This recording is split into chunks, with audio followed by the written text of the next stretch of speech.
With these warm temperatures we have been enjoying, it is clear that summer is definitely here. And that also means that already some tasty, locally grown fruits and vegetables are starting to come into season, and farmers are starting to sell their fruits of their labor to local businesses. One of the businesses that has benefited from this boom of produce is St. Leon Garden, which just happens to be located just up the street from us here on St. Mary's Road.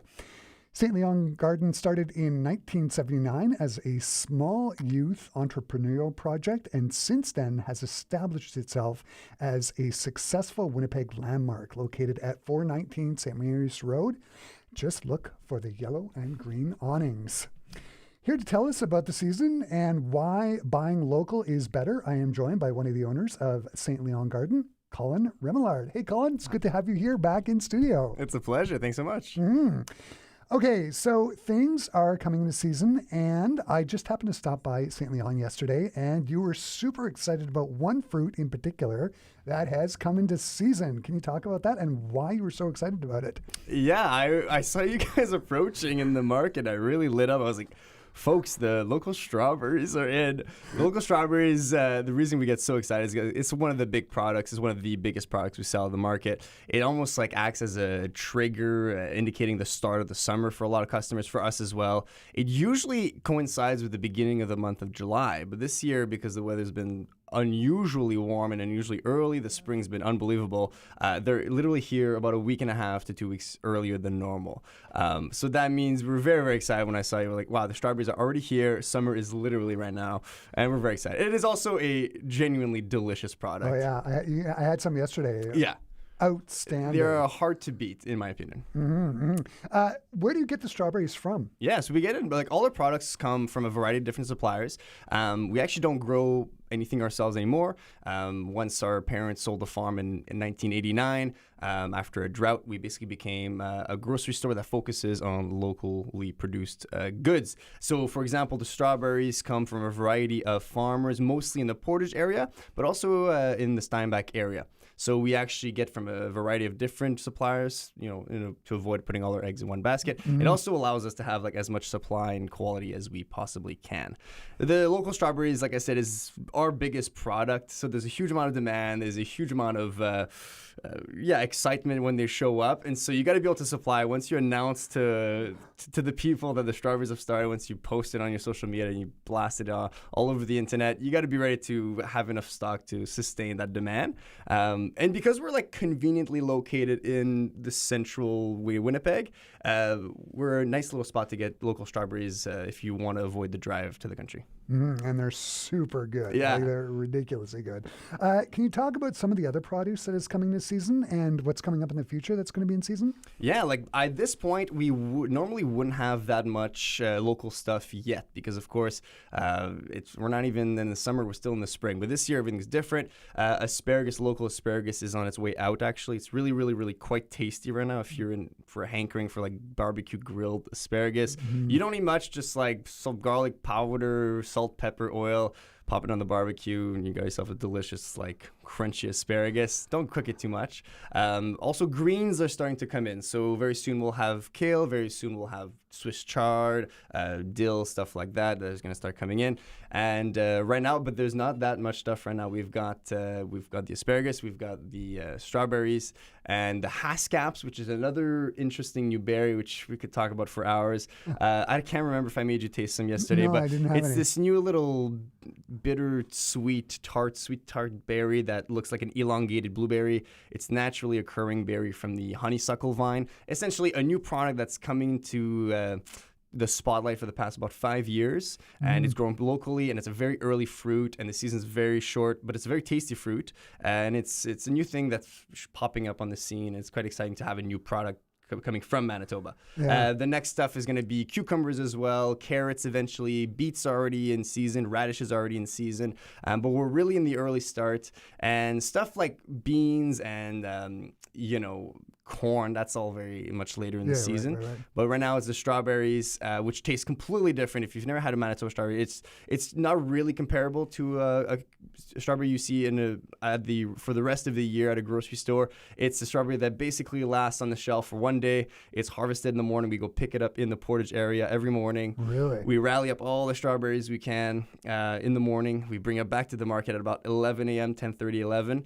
And that's when the fresh strawberries come in. Either eat them that day or the next morning because they won't last very long. And it's on to the next day. We keep going for about 2 to 3 weeks on average. Wow. Last year, Chris, it was the most amazing season. It was literally 1 month long. We had never seen a strawberry season like that. But this year, I think with the heat, it's going to be a quick one. It's going to be an early and quick one. So get your hands on strawberries as fast as you can and enjoy as much as you can because don't worry if you're overeating them. They're going to be gone within a few weeks. Yeah, right. And they're, I was there yesterday, and one of the things I bought was some tomatoes, and I got some cherries. And one of the things I'm always amazed at when I eat out of the ground local produce is that it tastes so much better than the stuff that you traditionally get at the grocery store. Why is that? Yeah, there's a lot of factors, but I find that the main one is the variety that the producer selects.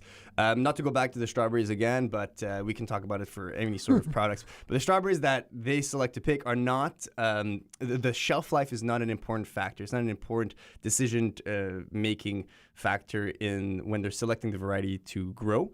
They only care about the flavor because they know the transport involved in a local product is going to be much lesser than if it was imported. So if I was a producer in the States and I had a massive farm and I know I was exporting all throughout the world, I would select a variety that had a good shelf life over probably every other factor involved. Over flavor, over color, over look is going to be the shelf life. Secondary is going to be the look. I want it to look like a conventional fruit or vegetable that is consistent and that looks like a pristine, photo perfect, picture perfect carrot, for example.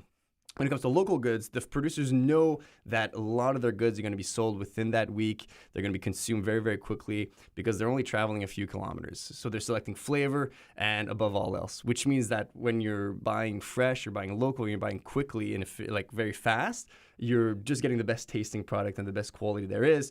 But you got to make sure you're storing them in the fridge and you're eating them fast because they may not last as long. But also some of the times the local varieties are also going to last just as long for things like, beets.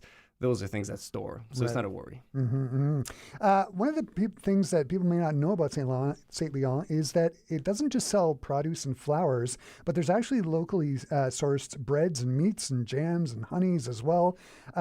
Can you talk about that a bit? When did the business start getting into that, and where do you get those supplies from? Yeah, our store is hard to pitch because it has the word gardens in the name. A lot of times people associate us with a garden center, but in fact we're mostly a full-fledged grocery store that has a focus on local goods, and so that includes breads, that includes meats, that includes jams, that includes all sorts of grocery goods that we want to carry. So for example, when it comes to breads, for a long time we've been selling breads from many local bakeries, including the St. Pierre Bakery, which is in Saint-Pierre-Joli, a small town outside of Winnipeg. We've also got local producers like Hildegard Bakery and Le Croissant Bakery, and all sorts of different bakeries. Gâteau Bakery is another one that we're carrying, and I'm probably forgetting some, and I apologize. But it's basically people want to feel like they're buying vegetables, but at the end of the day, carbs are delicious, and people do like bread, and I think there's no shame in that. So we want to make sure we have a good offering of delicious locally baked breads, pastries, all sorts of goodies. So people think flowers and maybe some fruits when they think of St. Leon Gardens, but really we've got a lot of random little things that might avoid you having to go to a grocery store. And everything is locally sourced. Why is it so important for the business to source things locally? Why was it so important right from the beginning? Yeah, not everything we sell, just to be fully transparent, is locally grown. Of course, we sell pineapples and watermelon that are out of season right now, for example. So we want to have full shelves. We're able to offer all sorts of products that don't necessarily grow locally. That said, we are usually the first or amongst the first in town that carry a product whenever it becomes local.